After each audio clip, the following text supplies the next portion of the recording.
relations between Iran and Israel are divided into four major phases. The ambivalent period from 1947 to 1953, the friendly period during the era of the Pahlavi dynasty, from 1953 to 1979, the worsening period following the Iranian Revolution, from 1979 to 1990, and the ongoing period of open hostility since the end of the Gulf War in 1991. So now explain each phase in detail. Phase 1. The ambivalent period, 1947-1953. The ambivalent period began in 1947, right after the establishment of the United Nations. At the time, Iran, like many other countries, was cautious about its position in the international community. Israel declared its independence in 1948, but the region was still unstable. Iran, though largely Muslim, took a neutral stance toward Israel's creation. It voted against the UN partition plan that created Israel, but didn't immediately join the Arab League's opposition to the new state. Iran was primarily concerned with its own regional security and the politics of the Cold War. The country didn't have a strong stance toward Israel and was navigating a complicated web of alliances, including balancing relationships with the Western powers. This period was characterized by limited interaction and unclear intentions on both sides. The two countries hadn't yet forged any significant ties or entered into direct conflict. While there was no deep collaboration during this time, Israel saw Iran as a potential ally due to its non-Arab identity and location outside the Arab-Israeli conflict zone. Both nations were more focused on internal matters. While Israel was mainly focused on obtaining international recognition and protecting itself from its Arab neighbors, Iran was coping with political instability and the influence of foreign powers. The period from 1947 to 1953 was marked by a mutual, albeit cautious, attitude of ambivalence. Phase 2. The friendly period 1953-1979. In 1953, a major shift occurred in Iran when the Shah Mohammad Reza Pahlavi regained control after a coup d'etat supported by the US and Britain. The relationship between Iran and Israel significantly strengthened, marking a period of close diplomatic, economic, and military ties.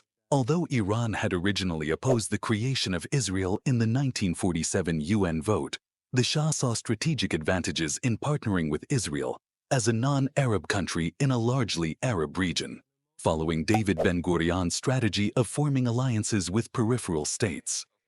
Israel saw Iran as a valuable partner in countering Arab influence, and Iran, in return, benefited from economic cooperation, oil trade, and military collaboration with Israel. Iran became one of the few Muslim-majority nations to officially recognize Israel's sovereignty, with diplomatic missions being established in both countries. In the 1950s, Israeli officials, including ministers, visited Iran, and a permanent Israeli delegation operated in Tehran, serving as de facto embassy.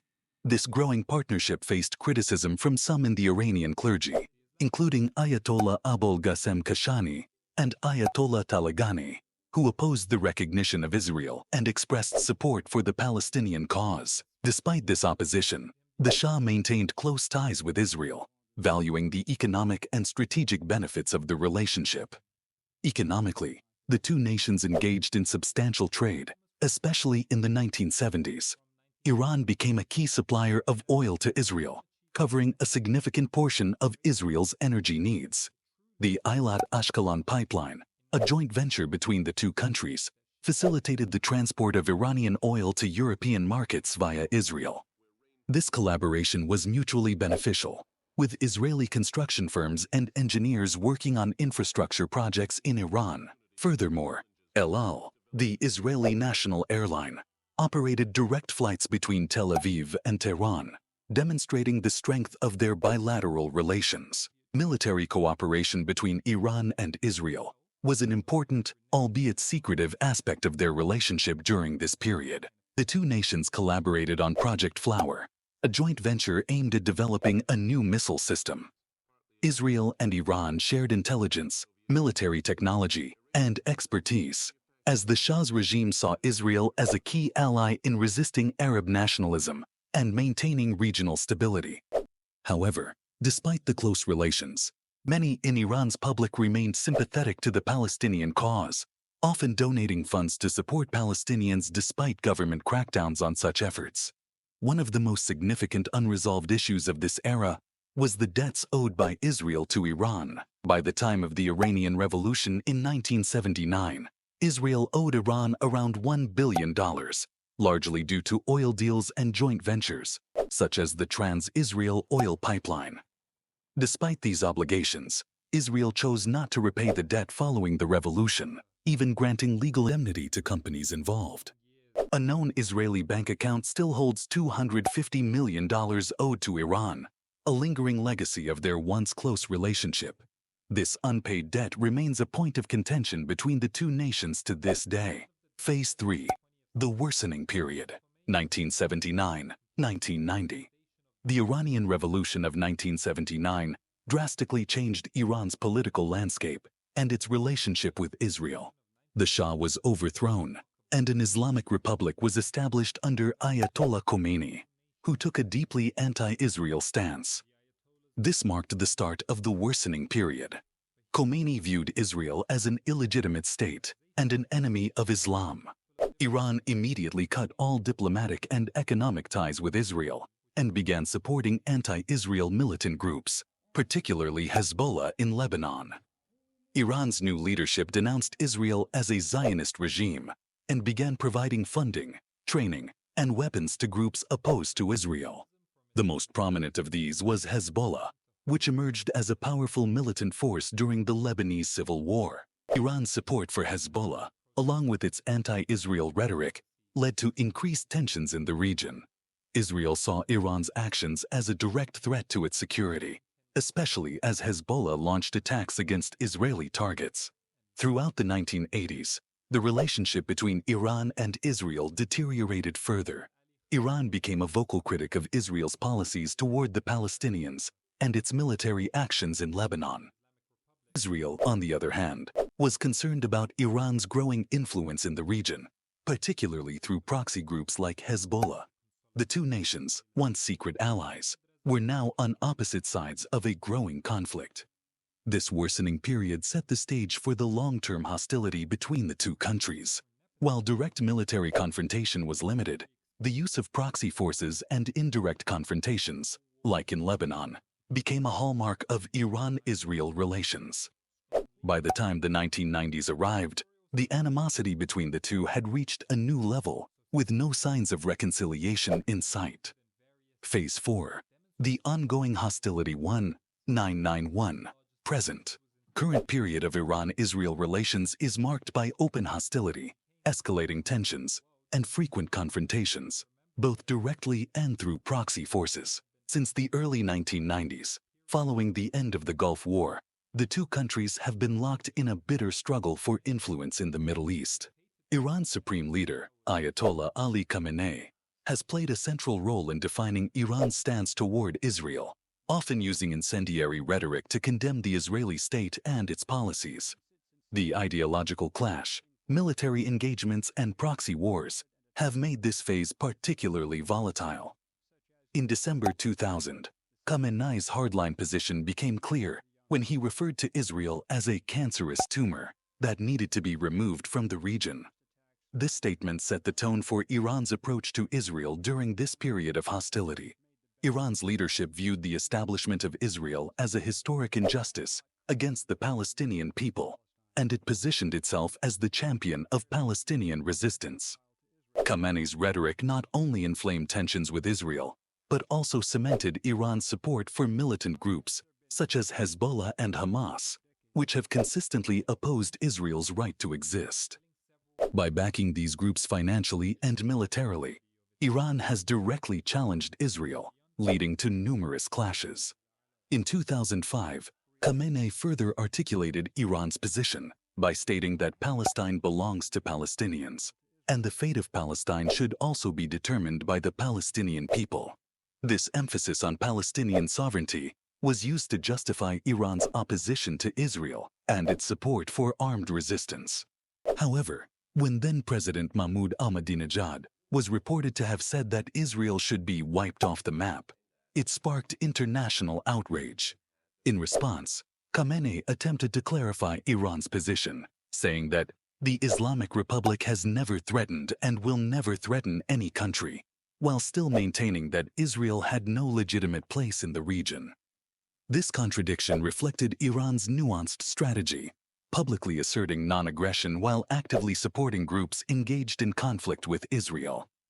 Tensions continued to mount throughout the 2010s, particularly during the discussions surrounding Iran's nuclear program.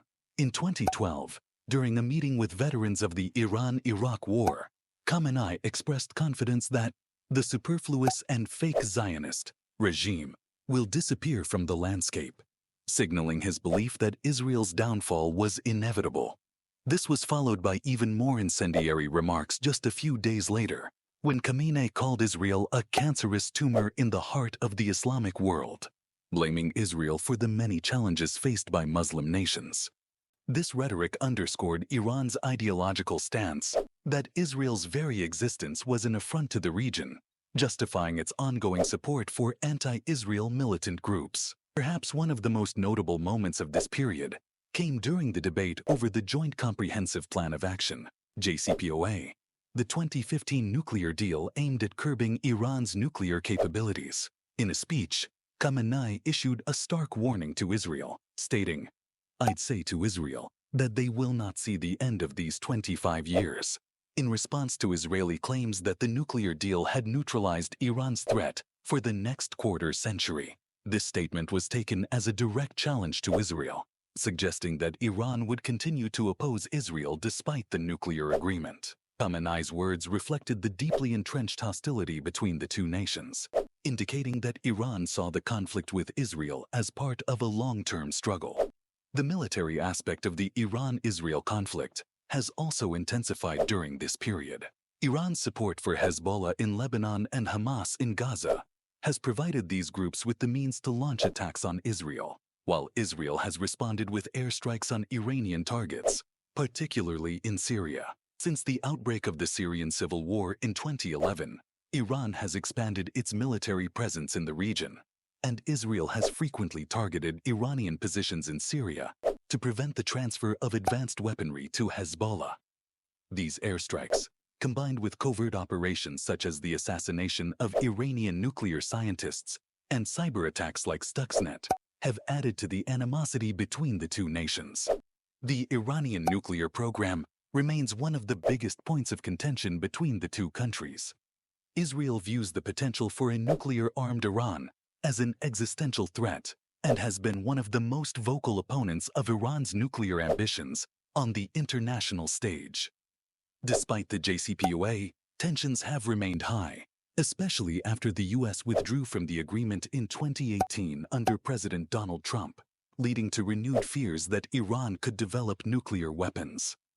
In 2024, the relationship between Iran and Israel remains extremely hostile, with no signs of improvement. After the Israeli invasion of the Gaza Strip is a major part of the ongoing Israel-Hamas war, which escalated dramatically on October 7, 2023, following Hamas-led attacks on Israeli territory. In response, Israel immediately began bombarding Gaza, and by October 13th, ground operations had commenced. On October 27th, Israel launched a full-scale invasion under the campaign Operation Swords of Iron, with two primary objectives: to eliminate Hamas and rescue hostages taken during the initial attacks. Since the invasion began, more than 35,000 Palestinians have been killed in Gaza, including over 7,800 children and 4,900 women, with another 10,000 missing and feared dead under the rubble of destroyed buildings. Allegations of war crimes and genocide have been raised against Israel. By mid-December, Israel had dropped 29,000 munitions on Gaza, decimating 70% of homes, destroying cultural landmarks, and damaging cemeteries. The scale of destruction is considered one of the worst in recent history, leading to a severe humanitarian crisis. Healthcare infrastructure has been obliterated, and severe shortages of food, clean water, medicine, and fuel have caused immense suffering. Amidst electricity blackouts and communication shutdowns, nearly all of Gaza's 2.3 million residents have been displaced, with the UN warning of a looming famine.